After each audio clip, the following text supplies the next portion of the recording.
The observation deck of Council Station Harmony had never hosted such a tense gathering.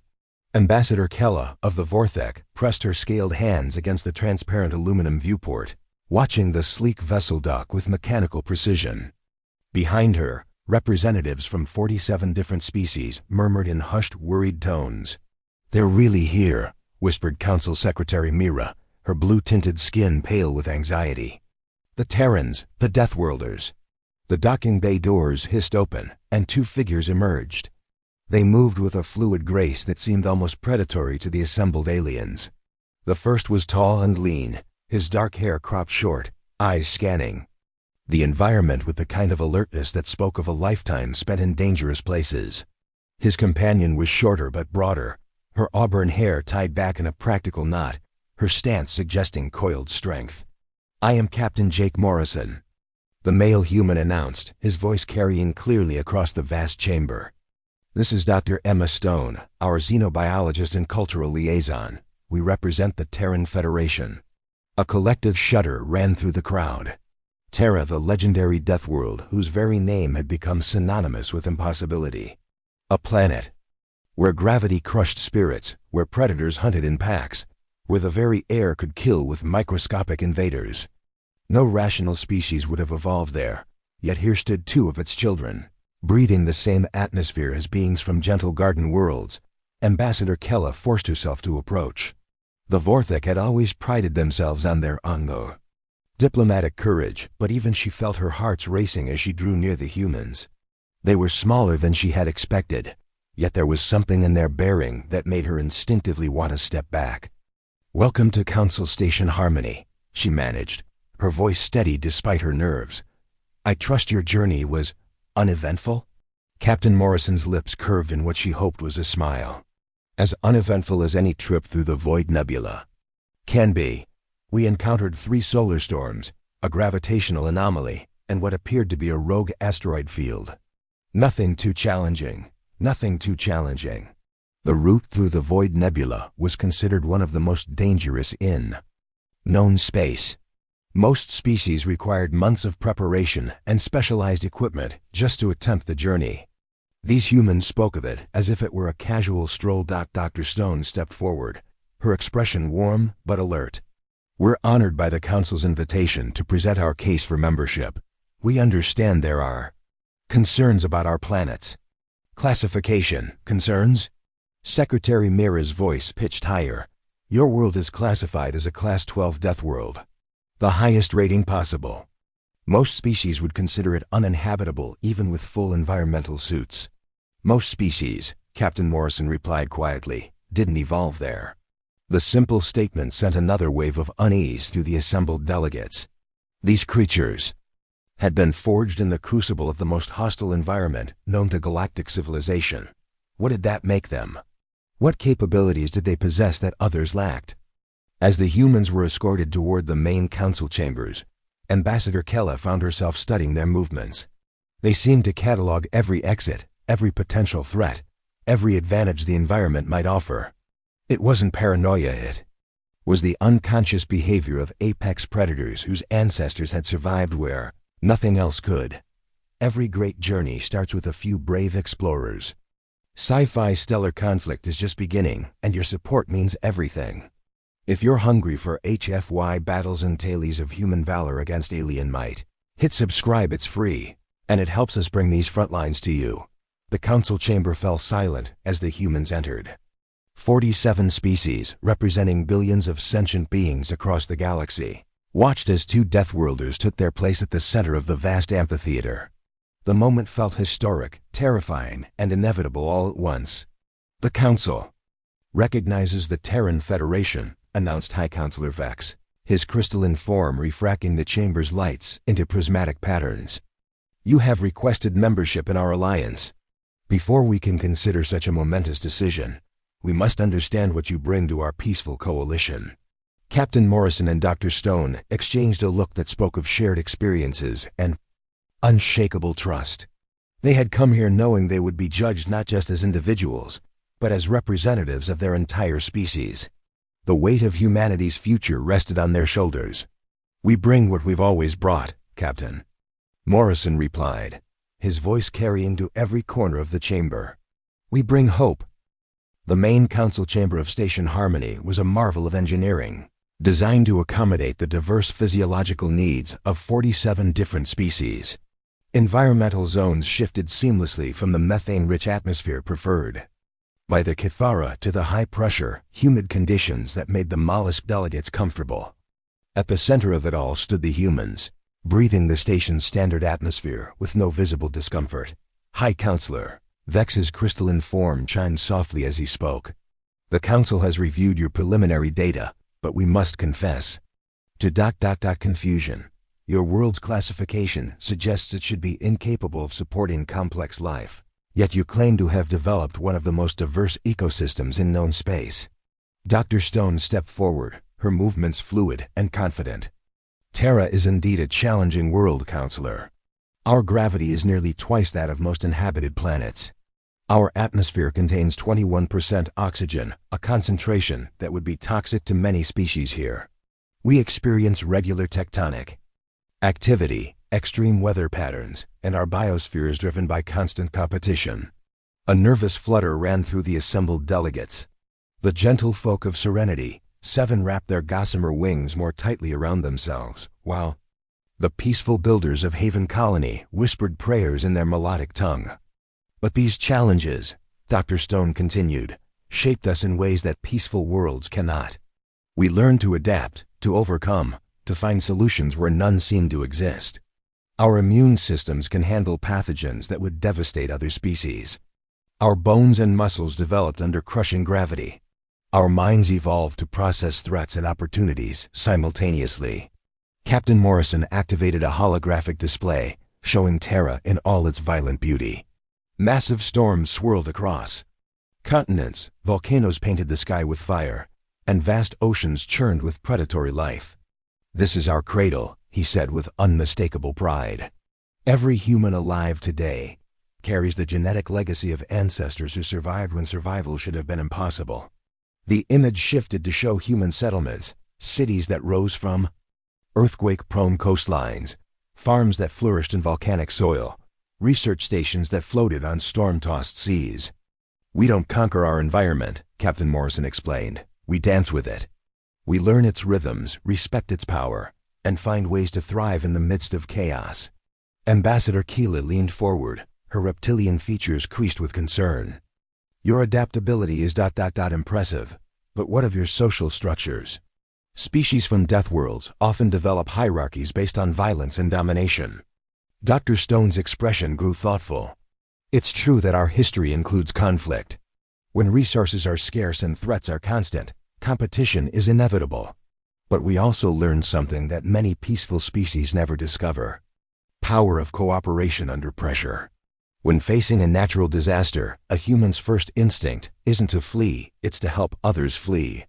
When confronting an impossible challenge, we don't surrender, we pool our knowledge and find a way forward together."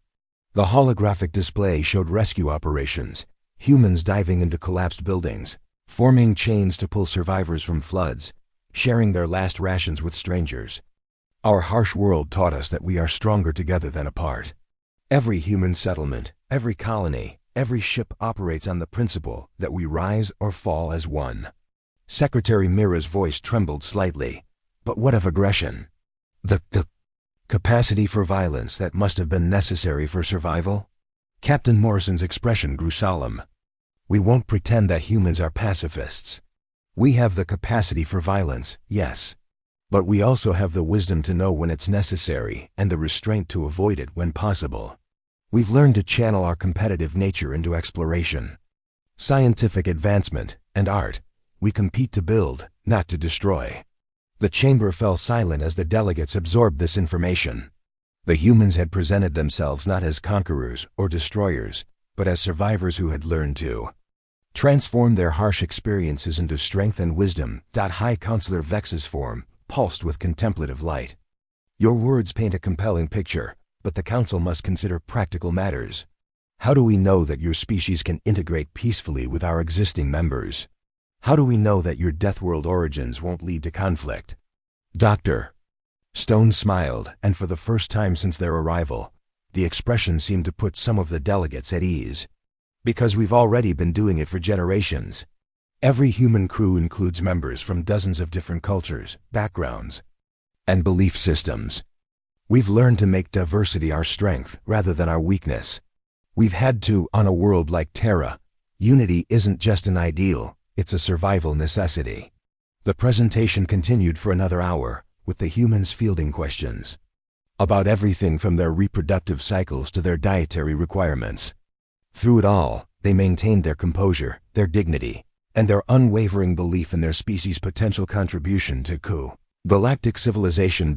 As the formal presentation concluded, Ambassador Kella found herself struggling with conflicting emotions. The humans had presented a compelling case, but the fundamental question remained: could the galaxy afford to welcome Deathworlders into its ranks? The answer, she suspected, would determine the future of interstellar relations for generations to come. The next phase of the evaluation began at dawn station time.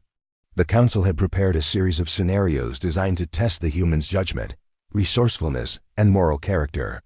In the vast simulation chamber, holographic environments could recreate any conceivable situation with perfect fidelity. The first scenario, announced High Counselor Vex, involves a colony ship carrying 10,000 refugees from the Zerani Civil War. The ship's life support systems are failing, and they have detected a potentially habitable planet. However, the planet is already occupied by a pre-industrial civilization. How do you proceed? Captain Morrison and Dr. Stone exchanged glances, then turned to study the holographic star map that materialized before them. The colony ship hung in space, its hull scarred by combat damage, while below them a verdant world rotated slowly, its surface dotted with what appeared to be primitive settlements. First priority is emergency life support, Captain Morrison said without hesitation. We can't make ethical decisions if everyone's dead. Dr. Stone, what's our time frame? Based on the ship's current condition, maybe 72 hours before catastrophic failure, she replied after studying the technical readouts. But I'd want to be conservative and plan for 48. The human pair worked with fluid efficiency, their training evident in every gesture. They quickly identified several asteroids that could provide raw materials for temporary repairs, calculated orbital mechanics to position the ship for maximum efficiency, and began formulating a plan. We repair the life support systems enough to buy time, Dr. Stone explained to the watching council. Then we make contact with the planet's inhabitants, not to invade or colonize, but to establish peaceful relations and offer our services in exchange for temporary refuge. Several delegates shifted uncomfortably. The Harmony Seekers representative spoke up. You would risk the contamination of a pre-industrial civilization for the sake of refugees who are already displaced? We would risk everything, Captain Morrison replied firmly, to avoid condemning 10,000 innocent people to death. But we wouldn't abandon our principles in the process. Humans have protocols for first contact situations. We share knowledge. Carefully, we respect local customs, and we ensure that any cultural exchange benefits both parties. The scenario played out in fast forward. The human solution was elegant in its simplicity. They established a temporary orbital habitat using salvaged materials, made careful contact with the planet's leaders through gradual introduction of increasingly advanced technologies, and eventually negotiated a mutually beneficial relationship that saw the refugees integrated into the planet's society over the course of several generations. Remarkable, whispered Secretary Mira. They turned a potential catastrophe into a success story. The second scenario was more challenging. A plague had broken out on a research station, and the only cure required a component that could only be harvested from a rare, sentient crystal formation that considered harvesting to be equivalent to murder. This time, Dr. Stone took the lead. We need to understand the nature of the crystal being's sentience. Are they individuals or a collective consciousness? How do they communicate? What do they consider valuable? Her approach was methodical and patient. Rather than attempting to negotiate from a position of desperation, she spent precious time learning to communicate with the crystal entities, understanding their culture, and discovering that they actually regenerated the needed component naturally as part of their life cycle. They weren't refusing to help, she explained to the council. They were refusing to be murdered. Once we understood their biology, we could work with their natural processes instead of against them. The third scenario was the most challenging yet. A solar flare had disabled the navigation systems of a passenger liner carrying delegates from a peace summit. The ship was drifting toward a black hole, and the only way to save it was to sacrifice a smaller vessel carrying the rescue team. The chamber fell silent as the humans studied the problem. Many of the watching delegates had seen similar scenarios before, and the mathematics was clear. There was no solution that didn't involve someone dying. "There's always a solution," Captain Morrison said quietly, his voice carrying absolute conviction. "We just haven't found it yet." For the next hour, the humans worked with desperate intensity. They calculated trajectories, analyzed energy distributions, and explored options that no other species had considered. Finally, Dr. Stone's eyes lit up. "The black hole's gravitational field creates a slingshot effect," she announced. "If we time it perfectly, we can use the smaller ship to alter the liner's trajectory just enough to escape the event horizon. The rescue ship will be destroyed, but the crew can evacuate to the liner before impact. That's still a death sentence." "For the rescue team," observed Ambassador Kella. "Only if we assume they can't survive the evacuation," Captain Morrison replied. "Humans are excellent at surviving things that should kill us. We've done the math, it's possible." The scenario concluded with the successful rescue of all passengers and crew, achieved through a combination of precise calculations, split-second timing, and the humans' characteristic refusal to accept defeat. As the final hologram faded, the council chamber buzzed with quiet conversations. The humans had faced 3 impossible scenarios and found solutions that no other species had conceived. They had demonstrated not just intelligence and creativity, but a fundamental optimism that refused to accept that any situation was truly hopeless. "High Counselor," Vex's crystalline form pulsed with what might have been admiration. "Your performance has been unexpected, but these were simulations. How do we know you would maintain these principles under real pressure?" As if in response to his question, an alarm suddenly echoed through the chamber. The lights dimmed to emergency levels, and a voice crackled over the station's communication system. "All personnel, we have a critical situation in engineering. Section 7. Immediate evacuation protocols are in effect." The humans were already moving before the announcement finished, their bodies shifting into a state of alert readiness that spoke of countless real emergencies faced and overcome. Around them, the alien delegates began to panic, their carefully maintained composure cracking under the weight of genuine fear. "Looks like we're about to find out," Captain Morrison said grimly. The station's corridors filled with chaos as delegates from 47 different species rushed toward evacuation points. The artificial gravity fluctuated wildly, causing the gentlefolk to tumble through the air while the massive builders struggled to maintain their footing. Emergency lighting cast eerie shadows, and the acrid smell of burning electronics filled the recycled air. Captain Morrison and Dr. Stone moved against the flow of fleeing beings, their destination clear, Engineering Section 7. Behind them, Ambassador Kella and several other council members followed, their diplomatic training overriding their instinctive fear. "What are you doing?" Secretary Mira called out, her blue skin now pale with terror.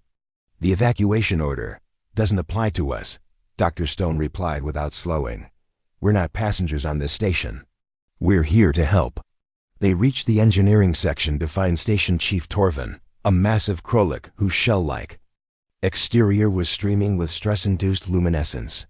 "The antimatter containment field is destabilizing," he reported, his voice tight with controlled panic. "We've got maybe 20 minutes before containment failure. If that happens, the explosion will destroy half the station." Dr. Stone was already interfacing with the station's diagnostic systems, her fingers flying over holographic displays with practiced efficiency. "The primary stabilizers are offline, but the backup systems are overloading. We need to redistribute the containment field manually." "Impossible," Torvin gasped. "The radiation levels in the containment chamber would kill any organic being in seconds. Even our most advanced protective suits wouldn't last more than a few minutes." "Captain Morrison, was studying the engineering schematics with the focused intensity of a predator analyzing prey. "How much time do we need to make the repairs?" 20 minutes minimum, the station chief replied. "But no one can survive that long in the chamber." "A human can," Dr. Stone said quietly. "Our resistance to radiation is higher than most species. And we've developed emergency protocols for exactly this kind of situation." The watching aliens stared in horror as the humans began suiting up in the station's most advanced protective gear. The radiation suits were bulky, designed for short-term exposure only, but the humans moved in them with the fluid grace of beings accustomed to working in hostile environments. "You'll die," Ambassador Kella protested. "Even if you survive the radiation, the antimatter field fluctuations will tear you apart." "Maybe," Captain Morrison acknowledged, sealing his helmet. "But if we don't try, everyone dies. That's not acceptable." Dr. Stone activated her suit's diagnostic systems, checking radiation levels and field stability. "Jake, I'm reading massive flux variations in the containment matrix. We'll need to work in perfect synchronization." "When don't we?" he replied, and despite the circumstances, there was warmth in his voice. The chamber doors sealed behind them, and the humans entered a realm of barely controlled destruction. The antimatter containment field flickered with energies that could vaporize matter at the subatomic level, while radiation levels climbed to lethal concentrations. Their suits' alarms screamed warnings, but the humans pressed forward with steady determination. Outside, the assembled delegates watched through reinforced viewing ports as the two figures worked in the heart of the storm. They moved with perfect coordination, each anticipating the other's actions, their training evident in every gesture. When Dr. Stone's suit began to fail, Captain Morrison immediately moved to shield her from the worst of the radiation. When his primary tools malfunctioned, she was already passing him backups. "Incredible," whispered Station Chief Torvin. "They're not just surviving in there, they're thriving." The humans worked with methodical precision, rerouting power conduits, realigning field generators, and stabilizing the containment matrix through sheer force of will and engineering expertise. Their suits' life support systems were failing. Their communication equipment crackled with static, but they never wavered. 15 minutes into the operation, Dr. Stone's suit suffered a catastrophic failure. The radiation exposure should have killed her instantly, but she continued working, her movements becoming more deliberate as her body struggled to cope with the assault. Captain Morrison moved to cover her, his own suit now showing critical damage. "Almost there," she gasped over the failing communication link. "Just need to ... there."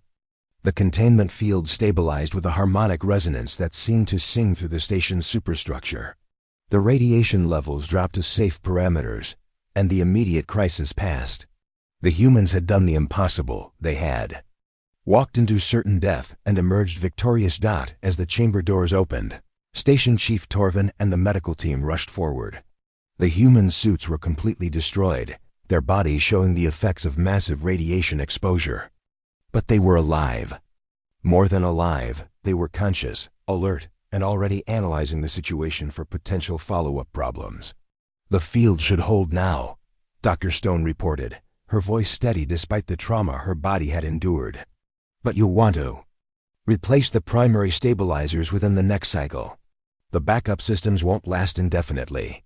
The assembled delegates stared in stunned silence.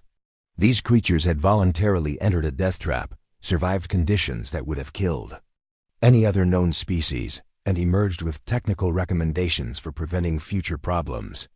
They had transformed a catastrophe into a learning experience. "Ambassador," Kella found herself reassessing everything she thought she knew about Deathworlders. These weren't savage conquerors driven by violent instincts. They were beings so adapted to crisis that they could function effectively in situations that would paralyze other species with fear. "Why?" she asked, her voice barely a whisper. "Why would you risk everything for a station full of strangers?" Captain Morrison looked at her with those predator's eyes that had once frightened her so much. Now she saw something else in them, a depth of compassion that could only come from beings who had learned to value life in the midst of constant death. "Because," he said simply, "that's what humans do." The council chambers had been reconfigured for the final vote. The near disaster in Engineering Section 7 had changed everything, and the atmospheric processors worked overtime to manage the elevated stress pheromones of 47 different species. At the center of it all, Captain Morrison and Dr. Stone stood calmly, their bodies still bearing the marks of radiation exposure, but their spirits undaunted. High Counselor Vex's crystalline form pulsed with complex harmonics as he addressed the assembly. The events of the past cycle have provided us with unprecedented insight into the nature of our prospective members. We have witnessed not just their capabilities, but their character. Secretary Mira stepped forward, her blue skin now carrying a healthier hue. The medical reports are extraordinary. The humans absorbed radiation levels that would have killed any other known species. Their cellular recovery rate is beyond anything in our databases. They are, quite literally, built for survival. But survival alone does not make good neighbors, interjected Ambassador Kella. The question before us is whether these Deathworlders can truly integrate into our peaceful coalition. Captain Morrison nodded respectfully. Ambassador, with respect, I think you're asking the wrong question. It's not whether we can integrate into your coalition. It's whether your coalition is ready to face the challenges that are coming. A murmur ran through the assembly. Dr. Stone activated a holographic display showing star charts and sensor readings. Our long-range surveys have detected anomalies in the galactic rim, energy signatures that don't match any known phenomenon. We believe there are forces out there that will test the limits of our collective ability to survive. The galaxy is not as peaceful as you believe, Captain Morrison continued. Terra's harsh environment didn't just teach us to survive, it taught us to recognize threats that others miss. We see patterns in chaos, opportunity in crisis, and hope in desperation. These aren't just human traits, they're survival skills that the entire galaxy may need. The gentle folk representative spoke up, her gossamer wings fluttering with nervous energy. You speak of threats and chaos, but we have maintained peace for over 1,000 cycles. Why should we believe that violence is necessary? Because, Dr. Stone replied gently, peace is not the absence of conflict, it's the presence of justice. And justice sometimes requires beings willing to stand between civilization and the darkness that would destroy it. Station Chief Torvin entered the chamber, his massive form still bearing the stress patterns from the recent crisis. Counselors, I have completed my analysis of the humans' actions during the emergency. Their response time was 3 times faster than our best-trained emergency crews. Their problem-solving approach was completely novel, utilizing methods not found in any of our databases. Most importantly, they acted without hesitation, without consideration for personal safety, and without expectation of reward. What does that tell us? Asked High Counselor Vex. It tells us that these beings are not just survivors, they are protectors. They have evolved beyond the typical Deathworld paradigm of conquest and domination. They have learned to transform their aggressive instincts into defensive ones, their competitive nature into cooperative strength. The debate continued for hours, with each species representative voicing their concerns and observations. The builders worried about resource competition. The seekers questioned the humans' philosophical compatibility. The peaceful ones wondered if the introduction of Deathworlders would destabilize their carefully maintained equilibrium. Finally, Ambassador Kella stood to address the chamber. I have observed these humans since their arrival. I have seen them tested by impossible scenarios and real crisis. They have demonstrated courage, intelligence, and most importantly, a moral code that places the welfare of others above their own survival. She paused, looking directly at Captain Morrison and Dr. Stone. I was wrong to fear them, we all were. We saw a Deathworlder and assumed violence. We saw a predator and assumed aggression. But we failed to understand that evolution on a harsh world doesn't just create killers, it creates guardians. The voting process was complex, requiring not just majority approval, but consensus among the major species groups. One by one, the representatives cast their votes, their decisions influenced by everything they had witnessed over the past cycles. The builders voted yes, citing the humans' innovative engineering solutions. The seekers voted yes, impressed by their philosophical depth. The peaceful ones voted yes, recognizing that true peace required those willing to defend it. As the final vote was tallied, High Counselor Vex's form resonated with harmonics of joy and welcome. The Terran Federation is hereby granted full membership in the Galactic Council. May this partnership bring prosperity and protection to all our peoples. The chamber erupted in a complex symphony of cheers, songs, and celebratory pheromone releases. Captain Morrison and Dr. Stone stood quietly in the center of it all, their expression showing not triumph, but quiet satisfaction. What happens now? Secretary Mira asked, approaching the humans with newfound respect. Now, Dr. Stone replied, we get to work. The galaxy is full of wonders we've never seen, challenges we've never faced, and friends we've never made. For humans, that's not a problem, it's an opportunity. Captain Morrison smiled, and this time the expression held no hint of the predator that had once frightened the assembled delegates. We've spent our entire evolutionary history learning to adapt to impossible circumstances. Now we get to help others do the same. As the celebration continued around them, the humans quietly began planning their species integration into galactic society. They would bring their engineering expertise to worlds that had never faced natural disasters. They would share their medical knowledge with species that had never developed resistance to hostile environments. They would teach the art of cooperation under pressure to civilizations that had never known true crisis.